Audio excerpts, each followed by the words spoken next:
Well, you know what I think is interesting? Will it be like you said, Joyce? Will it be the state of California or Michigan or New Jersey or et cetera? Mm-hmm. And I don't think that there's been any promise from France or Germany to bail out Greece, which they're trying to make people think that they have made that promise. You know, they went forward with that story, that kind of phony story of, well, Germany thinks they want to possibly contemplate to begin to possibly maybe consider, you know, and that made the stock market go up 200 points because they said there was a bailout. I mean, they're using these news stories as the antidote for the stock market, which eventually it's not going to work. Well, you're right about that. And the German people are adamant. They never really wanted to be in the Eurozone in the first place. And secondly, they today adamant about they want out, and they don't want the euro. And they're tired of supporting everybody else and having to continue to play World War II reparations, which they still are, incidentally. That's right, and their leadership are Bilderbergers. Yeah, and the European Union has said nobody is going to get out. There's no sovereign states. You are part of the European Union. Once you join, you stay and you play. We'll be back after this 3-minute break with Bob Chapman. Take a few phone calls, 800-259-9231. Welcome back to the Power Hour, ladies and gentlemen. Thank you for joining us, and thank you for caring about your world. You better care about your financial world. If it gets really bad, like Glenn Beck was saying, when you inject fear and hunger and all kinds of feelings into this mess, what's going to happen? Well, Bob Chapman told us earlier that we'll be insolvent, bankrupt. But what does that mean? I mean, I honestly have to think to myself, how does that look in our world? How will Versailles, Missouri look if all of a sudden they say it's bankrupt and insolvent? Well, we've got a couple of callers that want to talk to Bob Chapman. And again, he's the editor of the financial newsletter, theinternationalforecaster.com. If you call Midas and you get a 1/5 ounce gold coin for $200, and I forget what it was, I didn't write it down, something dollars, then you can get, oh, you wrote it down, $249.61. You are good, Josh. You are really good. Then you can get a free copy of the International Forecaster. Call 800-686-2237. Let's go to Joe in Arkansas. Joe, we got your books in. I just saw them this weekend. Welcome to the Power Hour, your new book days. Yeah. Okay. My question is, I was recently talking to a man who sometimes makes some money by selling old cars for scrap metal. And he said that he used to always watch the commodity price reports for the price of scrap steel. And he said that recently, I think it was a few months ago, he said, they stopped printing the price of scrap steel. And he was wondering why. Do you know why, Mr. Chapman? Probably because they don't want people to know what it is. I mean, is it going up or down? They probably want the figures to be known only to the people who are in the trade, so to speak. Well, do you think it's going up or down? I can't answer that question. I just don't know. Okay, Joe, any ideas that you have? No, it sounds, well, what Mr. Chapman says makes about as much sense as anything else. That sounds about like the best explanation, you know, since we don't know for sure, you know, that sounds like about the most intelligent speculation anybody's going to come up with. All right. Thank you very much for the phone call. Appreciate it, Joe. Let's go to Chris in New Mexico. Chris, you're on the air with Bob Chapman. Go ahead, please. Good morning, Joyce and Josh and Bob. By the way, Joyce, the word orthography, that's a $50 word that means spelling. You're kidding. Very good. Thank you, Chris. I excelled at it. And instead of teaching our 8th graders orthography, we teach them how to put a condom on a banana. Oh, yeah, that's true. That's true. Yeah. That's true. Okay. Anyway, Bob, what are the signposts? Are we going to start seeing, like, massive bank closures? Well, like Joyce said, what's it going to look like? What's your gut feel on that? Well, I think you've touched on one subject that I talked about this morning. FDIC secretly says they've got over 2,000 banks in serious, serious trouble. So that could be one of them, and they'll start paying off each one of them, their depositors, one by one, whittling down that $93 billion that they have. And at the same time, the Fed will try to, and the FDIC will try to place as many banks as they can among other banks that are more solvent. That could be the start. The failure of one of the states, Pennsylvania perhaps, that has talked about bankruptcy.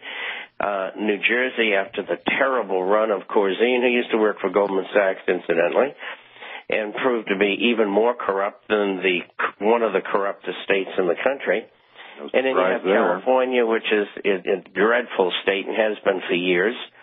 And so a lot of those events are going to start making people think, and there's going to be a lot of layoffs, because I cannot see how a municipal entity can say, well, gee, I'm broke, but we're going to keep all these employees. It doesn't work that way. And I would guess that perhaps a third, maybe as many as 40 or 50% of employees might get laid off.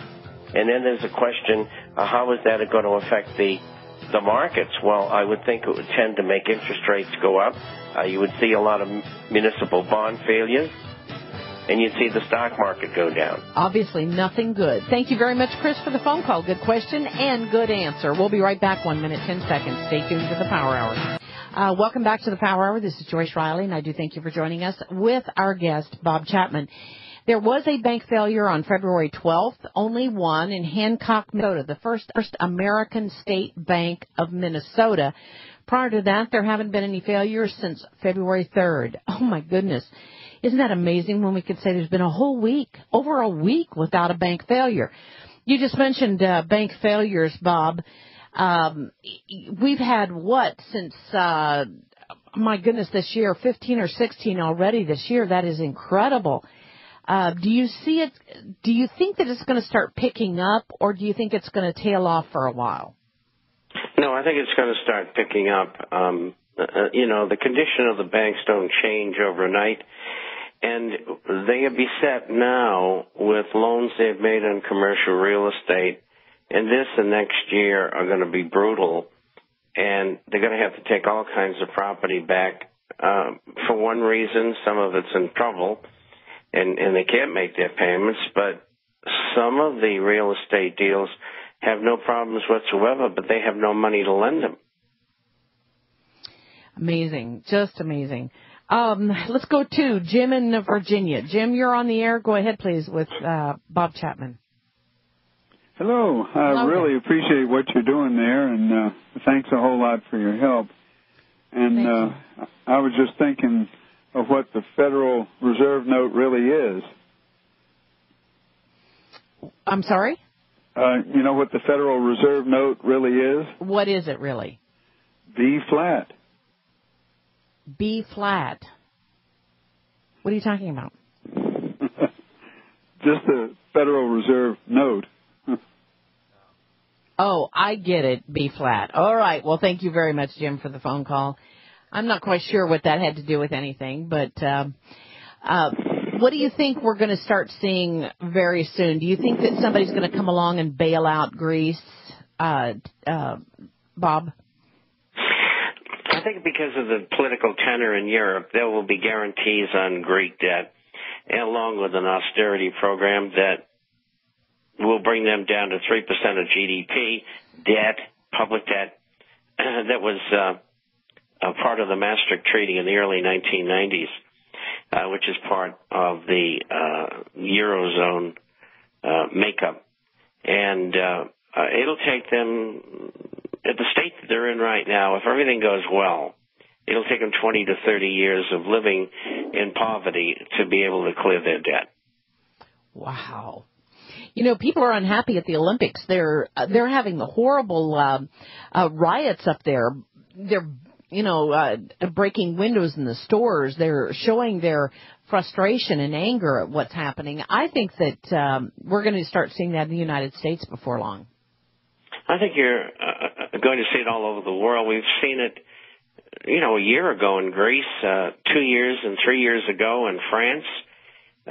They have large, like in Greece, 1/3 of the population are foreigners. Most of them are illegals.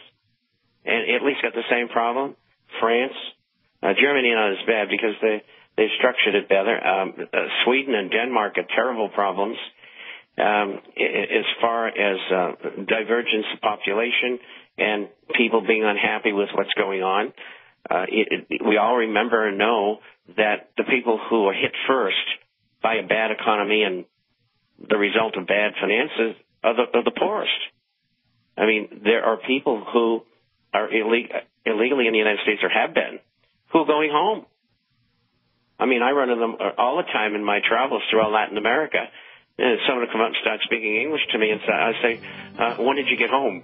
And they'll say, well, I spent 15 years in the States illegally. I was able to bring $400,000 home, so I figured it was time to leave. You know, all the jobs were going down, and here I am.